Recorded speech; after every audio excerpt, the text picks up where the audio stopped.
The people that used it, and in particular one person, was never told by Biden to do it. Only spoke to Biden twice, and that was just talking about the weather, not talking about any order. The auto pen was illegal. It was illegally used. He never gave the orders. He never told them what to do. And I guess the only one he signed, or one of the few he signed, was the pardon for his son. President Trump today in the UK. This man right here is a central figure potentially in this whole auto pen scandal. That's Jeffrey Zients. He was the chief of staff to Joe Biden on the way out the door. And he testified before the Oversight Committee today as to what happened. We'll get to that hopefully. Also this, Senator Grassley releasing new information from the FBI, oh boy, about the Bidens in Ukraine. The last time Joseph Biden visited Ukraine, Biden met with Petro Poroshenko to protest the interests of Hunter Biden. Joseph Biden would take care of Burisma holding issues around the world, and Poroshenko would protect Zlochevsky, who owned Burisma. The whole damn thing is a mess. The corruption, though, is real. Garrett Ziegler joins us, founder of Marco Polo. They have done such amazing research and brought it to the world. And Eric Eggers, the vice president of the Government Accountability Institute, co-host of the Drilldown podcast. Eric, first to you. I don't know if you've gotten a glance at these new documents from the FBI, which are always kind of fugazi, but what do you make of it so far? Well, I make of it that it's a good reason that Joe Biden, whether it was auto-penned or not, made sure to give his son Hunter and other family members an actual pardon, because the evidence that Senator Grassley continues to produce looks increasingly damning for the Biden family. We have more evidence now that Joe was directly involved in money that was flowing to companies that Hunter was associated with and making promises in his capacity as vice president. But at the end of the day, Greg, the fact remains that we've known briberies occurred here for some time. Burisma was paying Hunter Biden $1 million a year. Joe Biden threatened to get to withhold $1 billion in aid unless the prosecutor that was investigating Burisma was fired. They did it. He bragged about it. And so it's not a big secret. So these are just additional details that make the pardon of Hunter Biden all the more incriminating. It does seem pretty cut and dried. Now, Joe Biden did not pardon himself, did he, Garrett Ziegler? No, and what Eric said is correct. We have no idea whether this is a new confidential human source. Alexander Smirnov pleaded guilty in California. He was the first informant.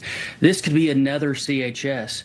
And I want the public to realize, look at how little they investigated these claims vis-a-vis the subpoena list that just dropped, also from Grassley this week, where they investigated martyred Charlie Kirk's organization and 91 other GOP groups. So look at the fervent investigative powers of the government going after these right-wing conservative groups for a failed riot at the Capitol vis-a-vis a potential bribery of the commander-in-chief, Joe Biden. The difference is stark. And yes, it is. And Eric, what does that tell us about the FBI? I am not a fan over the past several years how they've conducted themselves. It seems to be totally out for their own power. They're always screwing things up. I don't trust them. I hope Cash can make significant reform. Yeah, I thought Cash's testimony recently was spot on. I think it shows it's probably easier, not to take anything away from Director Patel, but it's probably easier to have an increase in the prosecutions and arrests and the actual solving of crimes when you're doing things like going after the bad guys and not doing things like going after these conservative organizations. I think Garrett raises an incredible point.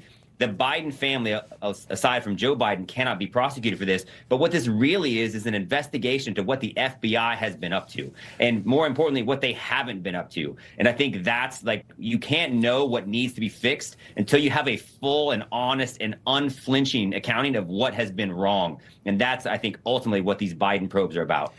Senator Grassley, about all this earlier this week, if you don't mind.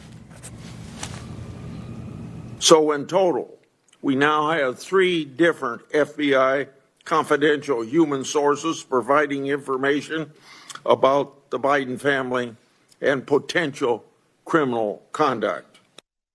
All right, Garrett, you are an expert when it comes to these documents and uncovering them. You too, Eric. But is there something fundamentally wrong with some of these FBI procedures? I mean, this is like, in this day and age, they're writing impressions of a conversation.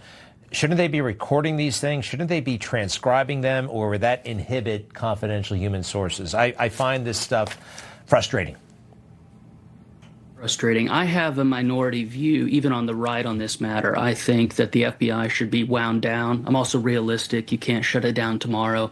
But I think the appropriations conversation with the Hill has to be, in X number of years, the constitutional functions that the FBI does, which in my opinion are in the minority, are going to be put back into the Marshal Service, which was established, as you know, by George Washington and other founders.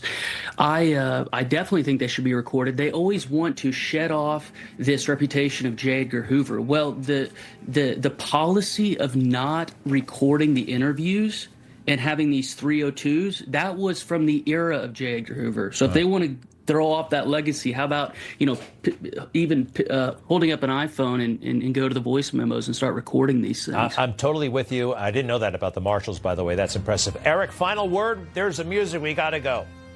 Yeah, it's like we need to update the technology. Air traffic controllers are still using outdated technology. So is the FBI. The whole thing needs an upgrade.